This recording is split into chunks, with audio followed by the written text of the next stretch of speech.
Crash site पर प्रधानमंत्री की मौजूदगी अब से कुछ ही देर पहले थी। वहां पर अधिकारियों से वो जानकारी लेते हुए किस तरह से विमान का इंपैक्ट बिल्डिंग पर हुआ, आगे का पूरा हिस्सा इस बिल्डिंग का क्षतिग्रस्त हो चुका है।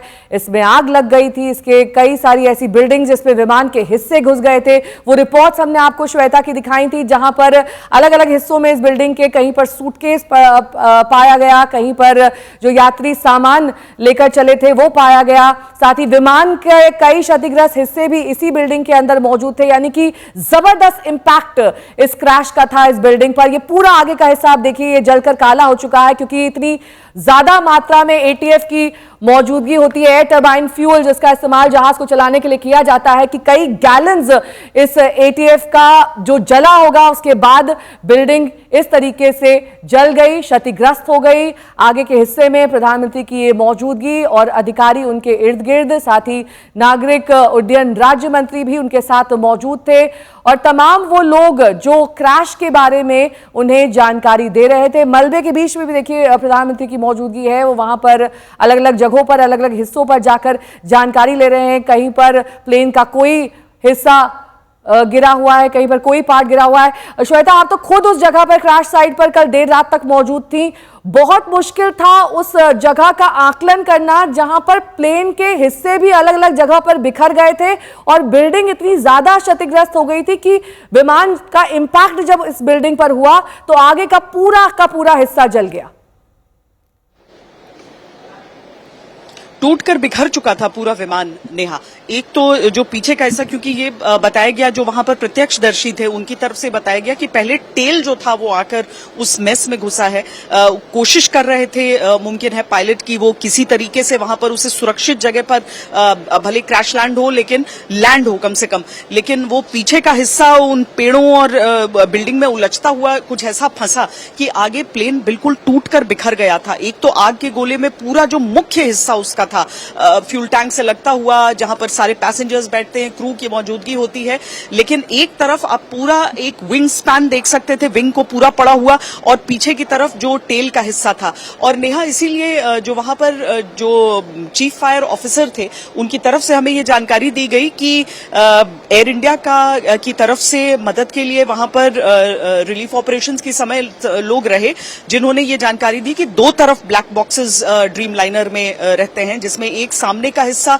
जो पूरी तरीके से जलकर नष्ट था, हालांकि उसमें भी कोशिश की जा रही थी। जब मैं वहां पर खड़ी थी तो पायलट की जो कॉकपिट की सीट्स थी उनको निकाला जा रहा था, डिसमेंटल किया जा रहा था, वहां पर ब्लैक बॉक्स देखा जा रहा था। और टेल का एरिया जो कि आकर गिरा था मेस के छत पर, तो मेस की छत पर आग जल ही रही थी लगातार, और वहां पर जो फायर ऑफिसर्स थे वो सब पहुंचकर दूसरे ब्लैक बॉक्स की भी तलाश कर रहे थे।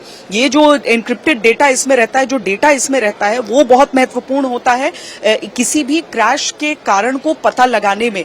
क्या उन अंतिम क्षणों में हुआ होगा, वो सारी चीजें पता लगाने में, क्योंकि एटीसी का संपर्क तो मेडे के कॉल के बाद खत्म हो गया। जब एटीसी की तरफ से रिस्पांस गया तो पायलट की तरफ से कोई उसका जवाब नहीं दिया गया।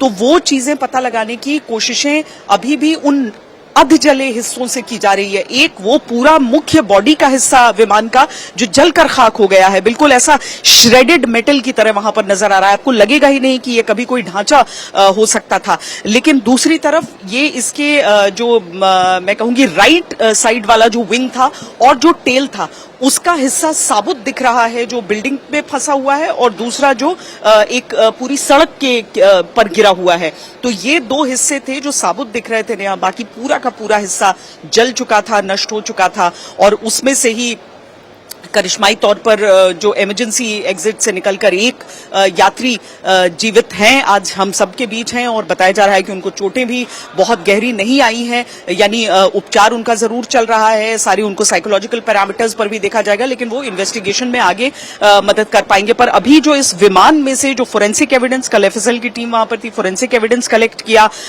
जो विमान के तारों का जाल जो कॉकपिट के भीतर था वो सब दिख रहा था।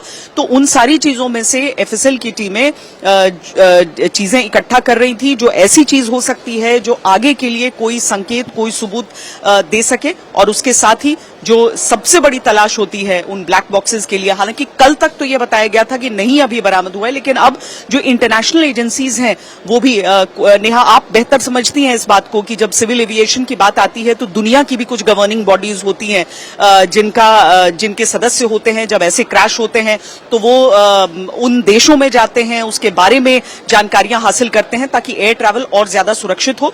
तो उनके भी सदस्य अब यहां पर पहुंच चुके हैं और आज से अब जब वहां से लोगों को निकालने का, बॉडीज या सर्वाइवर्स दोनों को निकालने का जो प्रक्रिया का अंत कह दिया गया, घोषित है, उसके बाद अब वो सब अपने काम पर लगे हैं, इन्वेस्टिगेटिव टीम्स।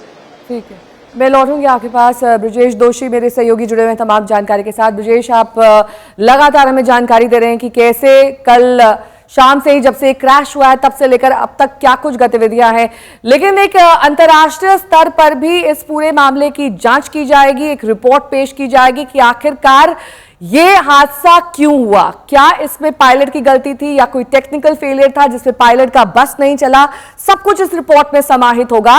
लेकिन ये रिपोर्ट आएगी कब तक? क्या इसकी कोई टाइमलाइन, कोई समय सीमा निर्धारित की गई है?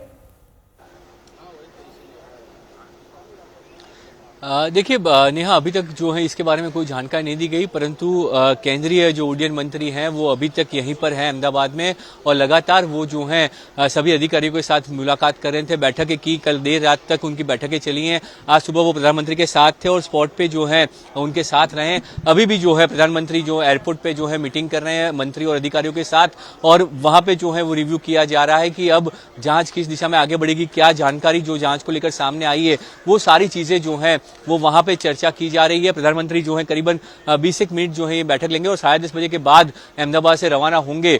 तो अभी वहां पे प्रधानमंत्री जो है एयरपोर्ट पर ये बैठक कर रहे हैं और उसके बाद जो है वो प्रधानमंत्री दिल्ली के लिए रवाना होंगे। तो वहां पर भी जो है इसी बात पर जांच कर रही चर्चा की जाएगी कि जो आपदा प्रबंधन जिस तरह से किया गया, लोगों को अब जो परिवार हैं, परिवारों को डेड बॉडी जो मिल रही है उनका सैंपलिंग की प्रक्रिया फास्ट हो, और साथ ही इसकी जांच, क्योंकि अंतर्राष्ट्रीय मानकों पर यह जांच होनी है, तो जांच के आदेश तो दे दिए गए हैं। अब जांच कब तक होगी, कैसे होगी और उसका टाइमलाइन क्या होगा, उसका कोई ऑफिशियल जो है वो अभी तक जानकारी सामने नहीं आई है, पर वो जांच के आदेश दे दिए गए, ये कल ही बता दिया गया था। तो अब जांच की जा रही है। और दूसरी महत्वपूर्ण बात, अभी हम जो जहां पे क्रैश साइट पे मौजूद हैं, वो क्रैश साइट पे जो है सभी लोगों के लिए आवाजाही रोक दी गई है। कल जो है पूरे क्रैश साइट तक जो है सब लोग जा सकते थे, पर आज जो है एनएसजी की टीम के साथ वहां पे लोग मौजूद हैं, एसडीआरएफ, एनडीआरएफ, सभी जो टीमें हैं वो यहाँ पे हैं, और जो मलबा है प्लेन का, जो रैकेज पड़े हैं उनका जो है वहां से जो है सर्च किया जा रहा है। तो जो जांच की जा रही है उसमें ब्लैक बॉक्स की भी जांच, जैसे श्वेता ने बताया कि ब्लैक बॉक्स जो है उसकी भी जांच कल रात को की गई थी, कि क्योंकि उसी से जानकारी मिलती है कि हादसा कैसे हुआ, क्या एग्जैक्ट वजह रही कि जिसकी वजह से हादसा हुआ। तो देखिए जो क्रैश साइट है वहां से सबको दूरी पे रखा गया है, किसी के जो एजेंसीज है, एजेंसीज के अलावा कोई भी जो है वहां पे नहीं पहुंच पाएगा। पूरा जो है वो बंद कर दिया गया है, बैरिकेड लगा दिए गए हैं, मीडिया को भी एंट्री नहीं है। कल मीडिया को वहां पे एंट्री थी, पर आज जो है वो एंट्रियां रोक दी गई हैं। और सिर्फ देखिए अभी जो जिस तरह से एनडीआरएफ की टीम के साथ ही जा रहे हैं, तो एनडीआरएफ और एसडीआरएफ की टीमों के अलावा वहां पे कोई नहीं जाएगा। तो ये पूरी चीजें जो है वो वहां पे हो रही है। तो साफ तौर पे किसी को वहां पे एंट्री नहीं है, और यहाँ पे सर्च ऑपरेशन अभी भी चल रहा है। तो जो सर्च ऑपरेशन है वो जारी है। सर्च ऑपरेशन के बाद जो है कब तक ये जांच चलेगी वो सारी जानकारी जो है वो सामने आएगी, पर अभी तक उसके लेकर आधिकारिक कोई भी बयान नहीं आया है। केंद्रीय उड्डयन मंत्री भी जो है अभी प्रधानमंत्री के साथ है, प्रधानमंत्री के साथ उनकी बैठक होगी, और जब वो बैठक खत्म होगी क्या उसके बाद वो मीडिया को ब्रीफ करेंगे कि नहीं, क्या कोई जानकारी ऑफिशियल वहां से डीजीसीए की ओर से दी जाएगी कि नहीं, उस पर नजर रहेगी। तो अभी जो है वो प्रधानमंत्री के साथ भी रिव्यू बैठक चल रही है, और उसके बाद साइट पे अभी भी सर्च ऑपरेशन चल रहा है, तो साइट पे जो है वो आवाजाही को रोक दिया गया है। ठीक है, मैं लौटूंगी आपके पास। इस बीच तस्वीरें उस वक्त की अब आपको दिखा रहे हैं जब प्रधानमंत्री की मौजूदगी क्रैश साइट पर थी। उन्होंने तमाम उच्च अधिकारियों से क्रैश के बारे में जानकारी ली। प्लेन का जो मलबा था, जो कई हिस्सा क्षतिग्रस्त हुआ था, कई जस का तस भी बना हुआ है, जो टेल प्लेन की, वो आप देख सकते हैं कि इस बिल्डिंग में अभी भी घुसी हुई है। नागरिक उड्डयन राज्य मंत्री भी उनके साथ मौजूद थे। कल नागरिक उड्डयन राज्य मंत्री की क्रैश साइट पर मौजूदगी थी, और आज प्रधानमंत्री को वो ब्रीफिंग देते हुए इस पूरे क्रैश के बारे में, और लगभग 20 मिनट तक प्रधानमंत्री यहीं पर मौजूद रहे।